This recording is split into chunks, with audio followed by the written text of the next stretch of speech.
Jina naitwa Frederick Kibwe, natokea Bunda, ni mwenyeji wa Bunda. Taarifa hizi nipata Radio Mazingira, maana kila siku Radio Mazingira huwa inatutangazia kuwa kuna Best Vision na madaktari bingwa wa macho, ndo nikawiwa kuja. Kwanza nimesumbuliwa na macho muda mrefu na nimejaribu kutibiwa kwenye hospitali hizi ndogo ndogo, lakini sikuweza kupata mafanikio. Sasa niposikia yale matangazo nikawiwa kuja hapa, na ndio maana leo niko hapa. Nimetokea Bunda. Nimepokelewa vizuri kwa kweli. Nilikaribishwa, nimekuta wanafanya usafi, wakaniambia subiri kidogo, nikasubiri kidogo. Nimekaribishwa vizuri kwa kweli, na nimepata huduma niliyokuwa naitaka, na nimetibiwa. Nimeambiwa nirudi tena tarehe 16 ya mwezi wa 7 baada ya kupata vipimo na dawa na miwani. Vipimo kwa kweli, vipimo hivyo kote niko tembea sijapimwa hivyo. Vipimo kwa kweli vimeniridhisha, nimeviaminia. Na kujifunza ni kwamba unapougua unatakiwa upime ili upate tiba iliyo sahihi. Kuliko kwenda unapewa dawa hawajui unacho, yani ni kama mtu anabahatisha. Unakwenda unatoa maelezo, unapewa tu dawa.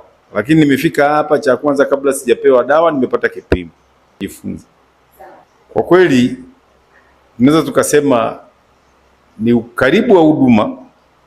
Kitu kingine ni uchumi, kwa sababu mtu anaweza akawa anasikia hata haya matangazo lakini yuko mbali, uchumi wake mdogo, unaona. Sasa hawezi akaja.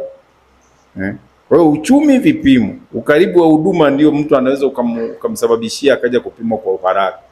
Kama uchumi uko vizuri, mtu anakuja kupima, lakini kama uchumi uko si mzuri, si rahisi. Alafu hicho kinachosababisha watu wengi kwa kweli tunapata matatizo bila kufanya nini? Bila kupima. Tunakuwa tunachelewa kupimwa, unaona.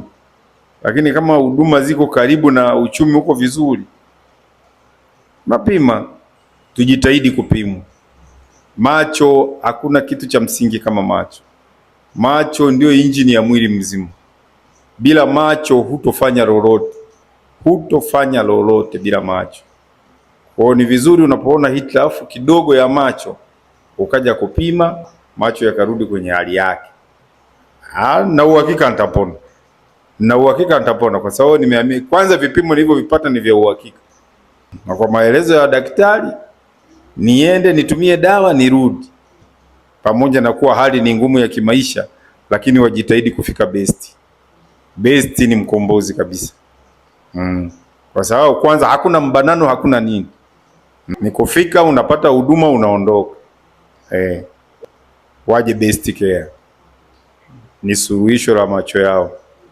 Best Vision Care, tunajali afya ya macho yako.